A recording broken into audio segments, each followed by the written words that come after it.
We all remember what BMW was when we were kids, right? The BMWs of the late 80s and early 90s were known for their tactical driving prowess. And guys who had an E30 or an E46 would talk your ear off about how much better their car was than the other cars of their time.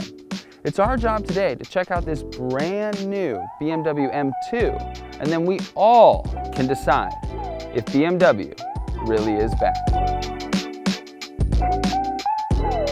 The M2 has BMW's twin turbocharged S58 engine, which is the exact same engine they're putting in all their cars right now. It's just tuned a little bit differently, so it's in the M3 and it's also in the M4, but it does have a little bit less power than those cars.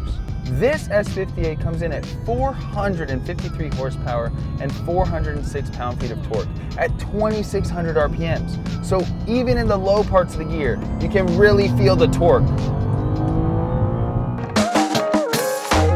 So speaking on those low RPMs, if you're used to driving high revving JDM cars like that BRZ we reviewed, you might think these gears are a little bit long. But BMW has given you a proven transmission. This is the exact same transmission that came in the 2017 M2, and people still love it. And it's perfect for high RPM pulls. And then 5th and 6th gear are made almost like a GT car, where you can cruise on the highway and get great gas mileage. Which makes people who buy the 8-speed automatic transmission version of this car even weirder, with 5th and 6th gear being so good for those high MPGs. And if you're worried about daily driving a manual, don't.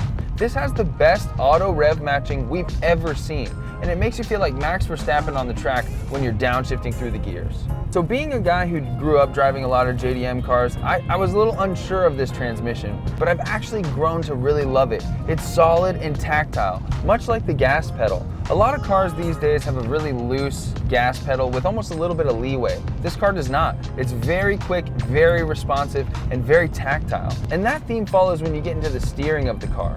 This car has a pretty short wheelbase, and the steering wheel is very direct. The moment you turn your angle, that's exactly where you're headed. You gotta be careful where you're looking when you drive this car, because where your eyes are is exactly where the car is gonna be. BMW gave you some really sticky Pirellis in the back of this thing, and the traction control system will let you spin the tires a little bit. Is that super confidence inducing? Kinda depends on who you are. But we are really thankful for the freedom that BMW gave us there. Now this M2 actually did put on a little bit of weight though. It is 4 inches longer, an 1.5 inches wider, and it comes in at 3,814 pounds, which is actually exactly how much an M4 weighs. And it's only got 90 more horsepower than the last iteration of the M2. So is the weight worth the size increase? That's kind of up to the driver. If you want faster corners, maybe you want an older one. But the speed that this one has in a straight line is really incredible.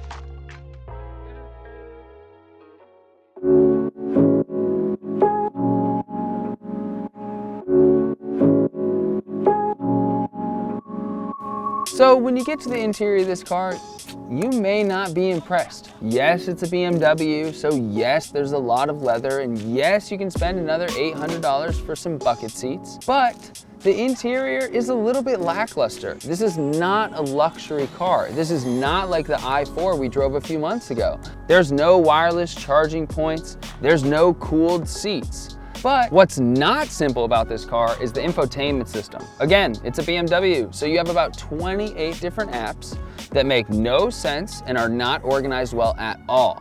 As you dig through there and you try to understand this new unwritten language, you'll come to find that there are some sporty features in there. There's a drift analyzer that's gonna make you feel like you're playing Grand Theft Auto or Need for Speed, and it'll actually rate your drifts. They even give you these 2 really neat buttons on the steering wheel, M1 and M2, that you can set up as 2 different driving modes.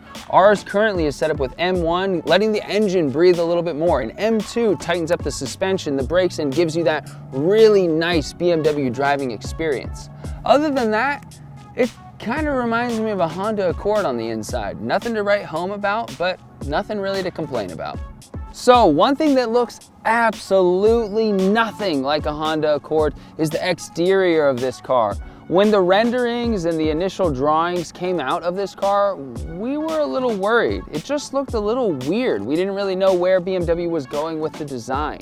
But once we saw it in real life, in person, out in the wild, it really changed our perspective.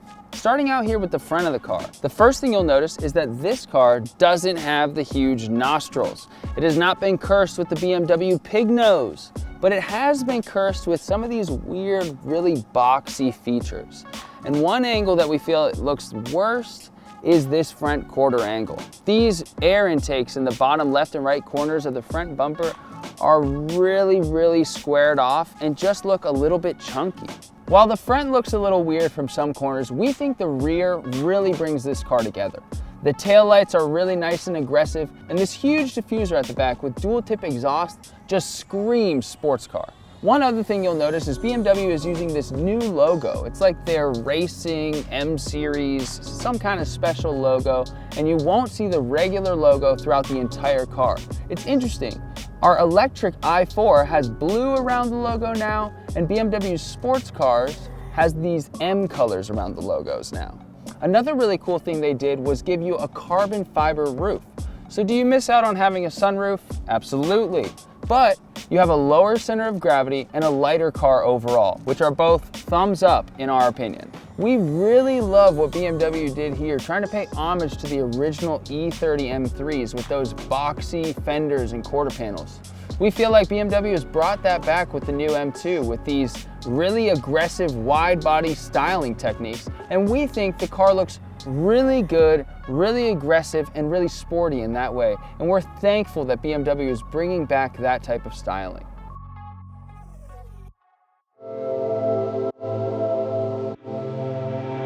So we got this car to see if BMW had brought back that tactical driving prowess. And while this is a great car to drive, it's not what we were looking for out of an M2. Like we said, this is 500 pounds heavier than the 2017 M2. And we feel like that really pushes the M2 away from what it used to be. A fun, quick, sporty driver's automobile. Now, we don't want to take away from what BMW has built here. We love that they're saving the manuals. We love what they did with the body styling. We love that this is an aggressive, fun sports car, but it's just not exactly what we wanted out of an M2. And we'd love to hear from you guys in the comments below. Do you like what BMW did, having a heavier, maybe more aggressive muscle style M2? Or would you rather they stayed with the light, fun, sporty M2 style we all knew in the past? Thank you guys so much for watching. Please let us know what you think. And if you haven't checked out Just Another Car Show, and this is the first video you've seen of us, please check out our channel. We build cars, we crash Miatas, you know, we do it all. So like, subscribe, and check us out on our next video.